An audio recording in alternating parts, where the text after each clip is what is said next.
Yo, what's going on YouTube? It's your man ZP. Welcome to my YouTube channel. Today we are going to be reacting to the Game Theorists. This is You Are Not the Hero, Poppy Playtime, Project Playtime. I've been reacting to their Poppy Playtime game theories, and they're pretty interesting. I put a hold on it for a little bit, but we are getting right back into it, man. Gonna check out this video right here. Hope you guys doing good. Hope you guys doing well. And without further ado, let's get right into the video. Poppy Playtime. We are a failed breed, created against our will, only to labor on their terms. Slaves given life by others, only to have none of our own. And now they try to make more of us? No! Get up! Go! Stop them! Feed your hunger! Slake your thirst! If we can be born on their terms, they can die on ours! What? Hello, Yo. Internet! Welcome to Game Theory, where What an buttons intro. are gonna light up randomly on screen right now. Press them as fast as you can to play. All right, ready? Green, red, yellow, green, blue, blue, blue, blue. Subscribe? Huh, how'd that get in there? Wait, that's not a button on the screen. Oh, it's below the video. Well, to finish the game, you know what you gotta do. Ladies and gentlemen, welcome back to Poppy Playtime. The W game that continues minigame. to throw us some curveballs. Is Poppy helping us or not? Are these living toys made from orphans or not? Am I getting weird Poppy's feelings definitely from mommy helping long us. legs, or is that just my normal mommy issues cropping up? You know, the usual questions. But Hey, today's yo. curveball is anything but usual, as Mob Games decided to surprise us all, not with the drop of Chapter 3, but rather with the reveal of its brand new spin-off title, Project Playtime, a multiplayer survival game where you can literally play as Mom Spaghetti. Eminem would be so proud. In the game, you and your Mom friends act as Spaghetti. resource extraction specialists, head into Playtime Co. to collect the parts that'll allow us to build giant living toys. But things aren't as simple as just playing a bunch of rounds of Simon Says. The whole time you're solving puzzles, you'll be hunted by one of the game's monsters, Huggy Wuggy, Mommy Longlegs, and the newcomer, Boxy Boo. My honest reaction? It's incredibly fun to play. The skins are awesome, What? the emotes I didn't are get to fun, play this. puzzles find the right level of difficulty. Overall, the team and I had a blast playing it over on GT Live, even if there were a few bugs that needed to be worked out, as Tom would very quickly come to discover. Is that you? Oh yeah. Hey, bud. Project It is Playtime. you. Yeah, I really never Look at heard your of this little army. until now. Oh no, you can still hit me. Oh, don't worry about him, though. Tom would make sure he had his revenge in the next round. Uh-oh. No! I have a toy part! Tom! No! I had a toy part! Come on, Tom. Tom! Come on, Tom. I had a toy part! Boo! Yeah, come on, Tom. Let's all collect- Boo! Like I said, it's a really fun game. But of course, we don't care about whether something is fun or not on this channel. We are here for one thing and one thing only. The lore! And Lore just like with book. the gameplay, Mob Games delivered big time here. When you first boot up the game, you're thrown into a tutorial which is full of this stuff. Lore drops left and right. And then, when you've played the game enough, you'll also unlock a lore-filled VHS tape, which means it's time for us to head back into the cursed toy box, where today I'm about to prove to you that the scariest, most threatening figure pulling the strings in this game may actually have been the hero all along. That's right, folks. Wait, it's classic what? game theory time. The bad guy wasn't the bad guy after all. In Project Playtime's VHS tape, Ain't we're no way. introduced to a new character named Harley Sawyer, known simply Harley as the Doctor. Sawyer. The Not Doctor. that kind of doctor. This guy doesn't have himself a box that's bigger on the inside. Instead, he has a plan that involves being bigger on the outside. Now we're understaffed. Safety protocols are being abandoned. Workplace incidents are common. We need to deal with all of these issues at once. I'm here now with a solution. Giant toys. We can increase our workforce and simultaneously decrease the number of lawsuits and people on our payroll if the people we have working aren't people. Huggy Wuggy, What? Mommy Longlegs, and Boxy Boo, these jumbo-sized living toys, they're all part of this initiative. In Chapter 2, we learned that Mommy Longlegs was used to help supervise the kids playing around in the game station, but I don't think any of us really took the implications of that seriously. These giant toys were actually made with the express purpose of working in the factory, lifting boxes, patrolling hallways, cleaning toilets. And knowing this, it actually helps the first ever VHS tape we hear in the game make a lot more sense. They were like janitors. Trespasser, Just to make you aware, while we pride ourselves primarily on our high-quality toys and excellent child care, we also pride ourselves on our security. For example, this facility is full of hidden motion triggers, which, once set off, will turn on the factory's emergency alarms and directly contact the authorities. And that's one of the more tame aspects of our security system. No spoilers. He's talking about Huggy. Huggy is literally the factory security. Step aside, Fritz Smith. There's a new night guard in town, and he is tall and blue and fuzzy. For the first time in the series, we have confirmation as to why these very toys sharp, actually serrated came teeth. into being. So the next question is when. As we start to piece together a timeline of events for the factory, be helpful to know when this initiative started. Well, Project Playtime actually gives us a lot of information on that. Boxy Boo's description tells us that he was based on a toy from 1966. Huggy Wuggy's description is similar, telling us that the giant monster was based on a toy 1984. created back in 1984. But Mommy Longlegs' description actually works a bit differently. You see, it makes it clear that in her case, 91. the toy didn't come first. Instead, the giant mommy that we saw throughout Chapter 2 was created in 1991 in an effort to use the company's new elastic plastic. And eventually she became, quote, so popular that Playtime Co. created a toy out of her and took it to market. That tells us that the Bigger Bodies initiative had to have started prior to her creation in or before 1991. And considering that she's experiment 1222 and that Huggy was 1170, it had to have been significantly earlier than that, probably around 1990. And that's not all the timeline information that we get here. For more, we turn our attention to the Project Playtime ARG. That's right, Mob Games heard my cries for more interesting clues. I really wanted to do a theory just on these cardboard cutouts, expecting there to be some sort of hidden lore inside the glitchy audio. The perfect place to hide some lore, Mob Games. Wink, wink, nudge, nudge. And so they decided to raise me an entire ARG.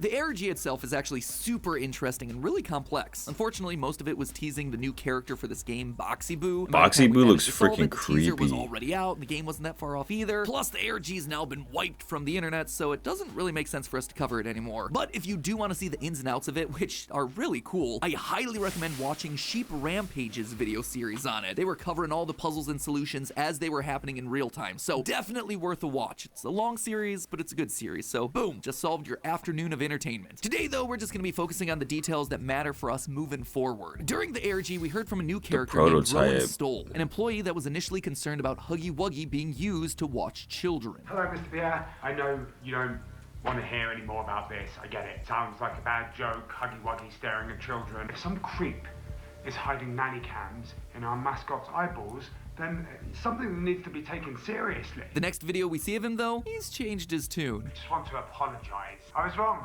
Nothing weird is going on here at all. Clearly, he figured out that something more sinister was going on, and that the living Huggy security system was a feature, not a bug. In that video, he tries to throw everyone off the scent that he knows anything. I'm not looking into it anymore. And I mean, not that there was anything to look into in the first place. Smooth, Rowan. Very smooth. Clearly, Playtime's aware that he knows too much and wants to silence him. But Rowan hatches a plan. I think I'm gonna die. I had to pretend I'd seen nothing so the company would leave me alone. I've scheduled the company's the servers, Oh, shoot. security to be shut down for 60 minutes of maintenance while security is out. They're gonna off this dude. Everything and run. I think they're gonna kill me first. And sure enough, that's exactly what happens. Rowan goes down into the basement and stands No face to face way. with Boxy Boo, who does what toys do best: eats him alive. Oh my Notice God. the dates on all of his videos. Bro, though. it jumped out. 1991. So for Rowan to have seen a giant Huggy watching children and then get eaten by a giant Boxy Boo, it means the Bigger Bodies program was up and operational by March 30th, 1991. We can also add to the timeline when Rowan Project got ate Playtime up, itself bro. takes place. In Project Playtime, one of the toys that we're tasked with assembling is a large-scale boogie bot based on the game's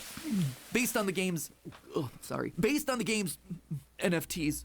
We know that the toy Boogie Bot was made in 1993. Freaking meaning the company had to NFTs. still be functional as a toy factory at least until then. Considering that this was their last major toy made, though, we can assume that the place shut down shortly thereafter. We hear this event happening in Chapter 1 when the toys begin their rampage. Today's events are no doubt in relation to him. Most likely then, Project Playtime takes place sometime in the decade prior to Chapter 1, the time after everyone went missing, but before we return to the toy factory to explore its mysteries. Playtime Wow. needed specialists to go into the factory on their behalf to allow them to continue the Bigger Bodies initiative, despite the monsters that are now roaming the hallways freely. But what's interesting is that up until now, we've assumed is that these so monsters are crazy. being driven purely by their hunger, but Project Playtime reveals that that's not the case.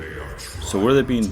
More toys, more like you. They have a different motive. has to be stopped. This mysterious voice is talking to Huggy, and presumably the other giant toys throughout the factory, getting them to work together in order to feed themselves, but also Whoa. to stop those who are trying to make the Bigger Bodies initiative a success. Whoever this mysterious Oh, voice heck is, they no. do not want more monsters to be created. But who could it possibly be? Fortunately, I didn't have long to wait for an answer because during my playthrough on GT Live, I got a loading screen that told me exactly who it was. I got a loading screen.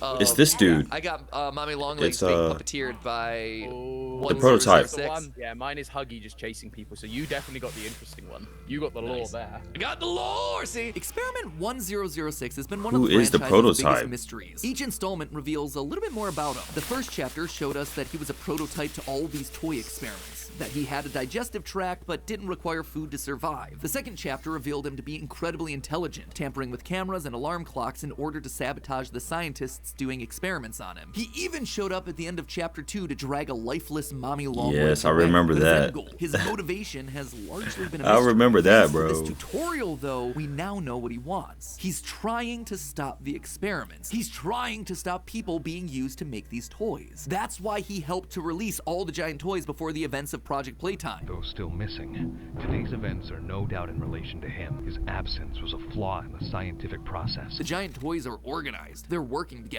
and it's because this one creation is able to psychically talk to them all. Again, this gives That's more clarity to freaking something that we heard weird. back in chapter 1. Coordination and cooperation is evidently within his skill set. And while he doesn't want more toys to be made, he is taking care of all the monsters that already exist. Others are hungry.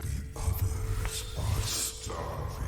Get up. He's keeping them fed, he's keeping them alive, and most importantly, he's keeping them safe. These people didn't ask to be turned into toys. This isn't what they Right. wanted. And while 1006 can't fix them, he can keep them alive. He has good intentions. Even though he's got himself a scary voice and a creepy metal claw hand, I think It makes me he's think, the like- good guy. He might actually Yeah. be the hero of this story. And his heroism isn't just limited to protecting the That's what I was monsters. just We about to know say. based on documents from chapter 2 that he's also actively trying to save kids. One thing everyone put together fairly Like, he's quickly trying to after stop chapter the 2's release experiments was the from fact that happening. Playtime Co. seemed So- to be testing children in If he's trying to stop the crap from happening, maybe we should just leave that factory alone. I don't know. But there's so much. There's so many secrets to this factory, bro. order to put them So much into the lore. perfect toy. Specifically, we see 2 documents outlining the performance of Michaela Hyssop as the researchers try to pair this girl with Candy Cat. But one of the things that all of us overlooked was how these performance assessments ended. Neither document is finished. Both of them trail off as the pen scribbles off the page. What's more, there's blood on the paper. It suggests that not just once, but twice, researchers were killed while testing Michaela. And Michaela actually sees it coming. At the end of both the documents, while undergoing the statues game, we read that Michaela is distracted by something else. Presumably, this is the giant monster that's coming to kill the researchers. This tells us then an important detail. The prototype is saving these kids as many times as it takes. Whether it was Mommy Longlegs coming in to kill the researchers or the prototype himself, we know that the prototype's behind it because he's the one puppeteering all the big monsters, and he has repeatedly stepped in to save the kids. I don't know about you, but that sounds like a good guy to me. And he's not only using the other monsters to save the kids, he's also using us. Remember that line I just showed you from the monster tutorial? Others are hungry. The others are starving. Get up. Those last 2 words, don't they seem familiar?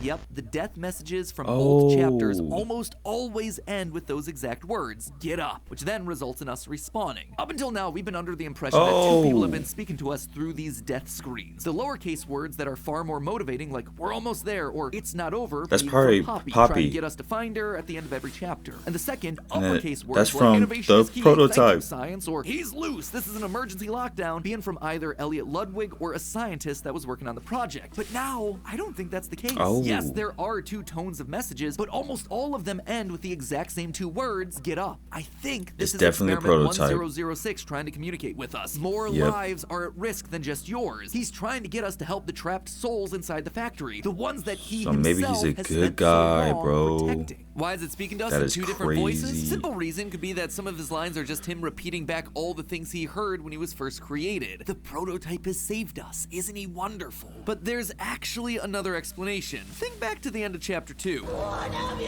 done?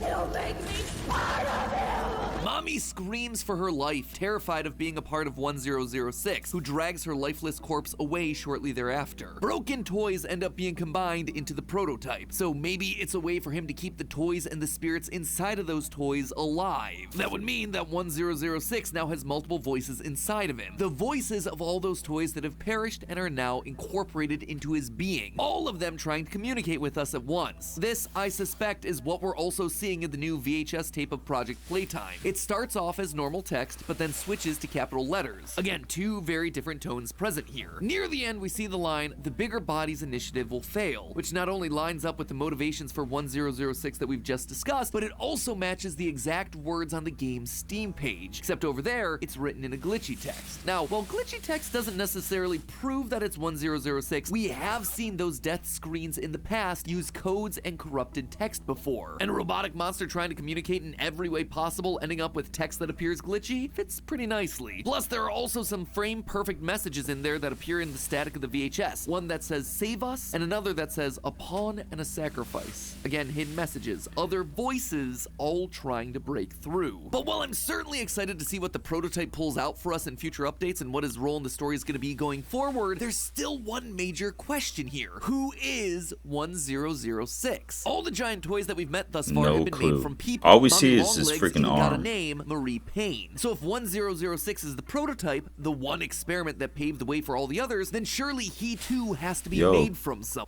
Can you imagine if the prototype is Elliot Ludwig himself? That might be who it is, bro.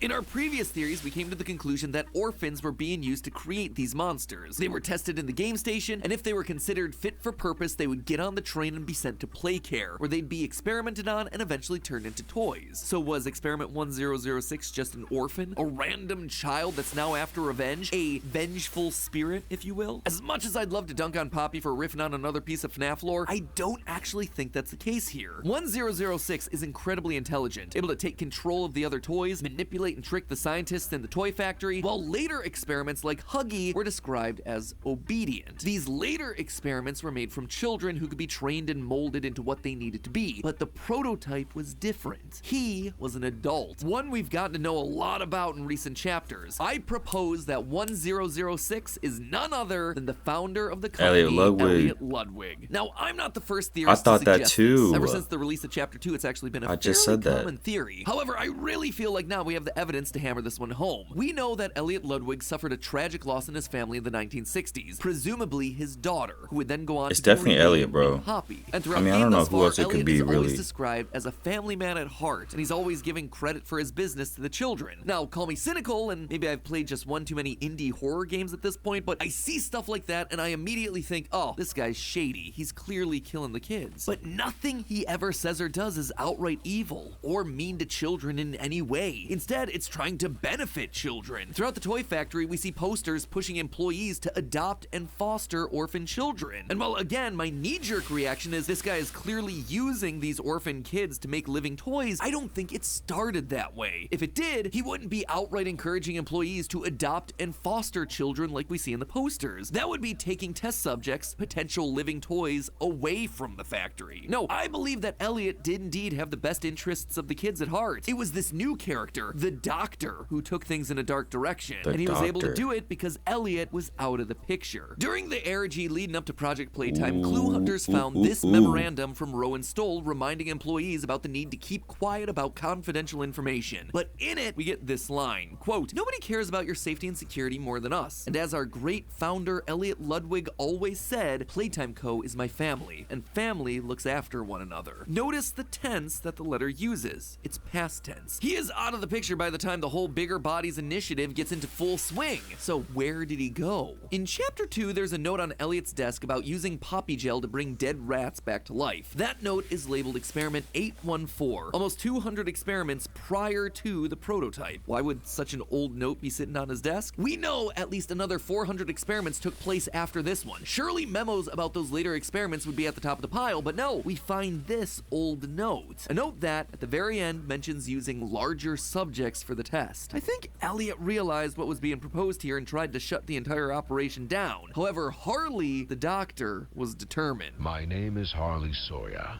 I'm called the Doctor. When I look at this company we've built, It's always some I crazy do not doctor in feel these proud. type of things. Declining profits, failed experiments. He specifically calls out failed experiments. When Harley takes control, the experiments haven't been successful Smile yet, is just so like we see creepy, with bro. the rats and the poppy flowers. And so when Elliot stood in his way, there was only one thing to do. Use him as your guinea pig. That's why that was the last note on Elliot's desk. He never returned to the office. Harley could just lock the door and no one would be any wiser. And so Elliot became the first. He became the prototype. Now it was up to him to protect all those that he failed to protect as a human. Both the employees that are being turned into monsters and the children who are in the process of being tested. And he's doing everything he can to stop it. Killing researchers that are testing kids, preventing more toys from being built in Project Playtime, and sending us a note to bring us back to the toy factory to investigate, and then continuing to encourage us to get up when we fail. But clearly his mission is incomplete, and Poppy appears to be the final Yeah, I solution. personally think There's Elliot no is the reason that Mommy prototype. captured her again in Chapter 2. Remember, she's following 1006's orders. I suspect that he needs to be reunited with his daughter in some way for his mission to be complete. Not exactly sure yet. Maybe it's just a creepy toy family reunion. But whatever it is, I bet we're gonna find out more in Chapter 3. You know, provided the new game Project Playtime doesn't make so much money that Mob Games suddenly pulls a Fortnite and stops pursuing the single-player campaign. That would never happen, right? In the meantime, No, friends, remember, don't do that. it's Please, all Mom. just a theory. A game theory. Thanks for watching. And if you're still looking to get your Poppy fix like the orphans at Playtime Co., you can always watch our prediction video for Chapter 3. You do not want to know what they're Well, going to do with that gas mask. Honestly, yeah, I personally think Elliot is the prototype, and I think MatPat is onto something about him like wanting to stop the experiments and protect the employees and the children. Yeah, pretty dope video right there, most definitely. I'm gonna leave a link to the original video in my description. I hope you guys have a good and blessed day. Let me know some other videos to go ahead and react to, and peace out.